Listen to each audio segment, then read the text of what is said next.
దేశమంతా ఉత్కంఠగా ఎదురుచూస్తున్న పూరి రత్న భాండాగారం తలుపులను ఓపెన్ చేశారు. 46 సంవత్సరాల సుదీర్ఘ విరామం తర్వాత నిన్న మధ్యాహ్నం 1:28 తెరిచారు. జగన్నాథుడి వెలకట్టలేని సంపద ఉన్న మూడో రహస్య గది తలుపులు అక్కడున్న 3 తాళం చెవులతోనూ తెరుచుకోలేదు. దీంతో మెజిస్ట్రేట్ సమక్షంలో తాళాలు పగలగొట్టి లోపలికి వెళ్లారు.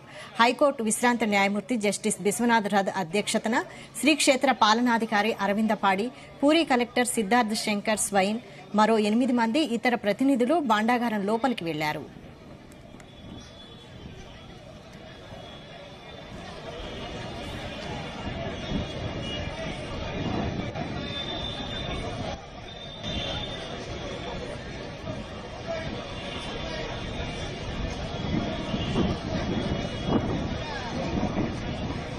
ఉదయం 11 మంది ప్రతినిధులు ముందుగా జగన్నాథ దర్శనం చేసుకున్నారు. విమలాదేవి, మహాలక్ష్మి ఆలయాల్లో పూజలు చేశాక శుభముహూర్తంలో భాండాగారంలోని తొలి 2 గదులు తెరిపించారు. పురుషోత్తముని నిత్య సేవలు, పండుగలు, యాత్రలకు వినియోగించే ఆభరణాలను స్వామి గర్భగుడికి సమీపంలో ఉన్న చెంగడా గోపురంలో భద్రపరిచారు. లోపల ఇత్తడి పూత ఉన్న 6 కొత్త చెక్క పెట్టెల్లో మొదటి 2 గదుల్లోని ఆభరణాలను బయటకు తీసుకొచ్చారు.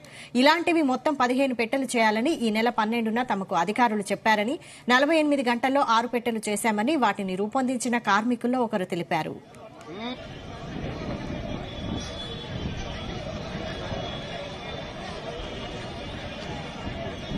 తర్వాత రహస్య మందిరాన్ని తెరిచి లోపల పరిస్థితి పరిశీలించారు.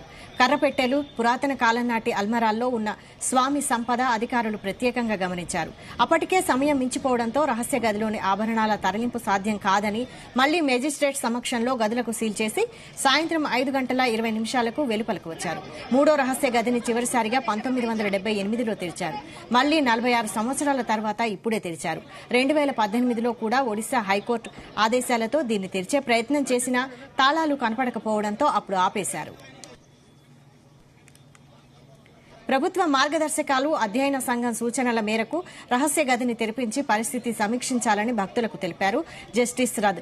పాలనాధికారి అరవింద్ పాడి భాండాగారం లోపల తేమ ఉందని, వాననీరు చిమ్మిన గుర్తులున్నాయన్నారు.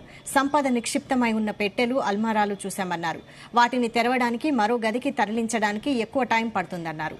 అప్పటికే చీకటి పడడంతో గదికి సీల్ చేయించినట్లు తెలిపారు. తొలి 2 గదుల్లో ఆభరణాల తరలింపునకే ఎక్కువ సమయం పట్టిందని, రహస్య గదిలోని సంపదను గర్భగుడికి చేరువలోని పూల గదికి తరలించిన తర్వాత పురావస్తు శాఖ భాండాగారం మరమ్మతులను చేపడుతుందన్నారు. ఈ పనులు పూర్తయ్యాక ఆభరణాలను మళ్లీ భాండాగారానికి తెచ్చి లెక్కిస్తామని అధికారులు తెలిపారు.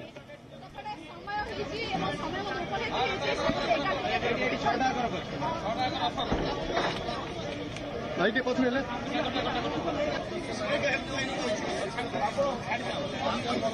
you.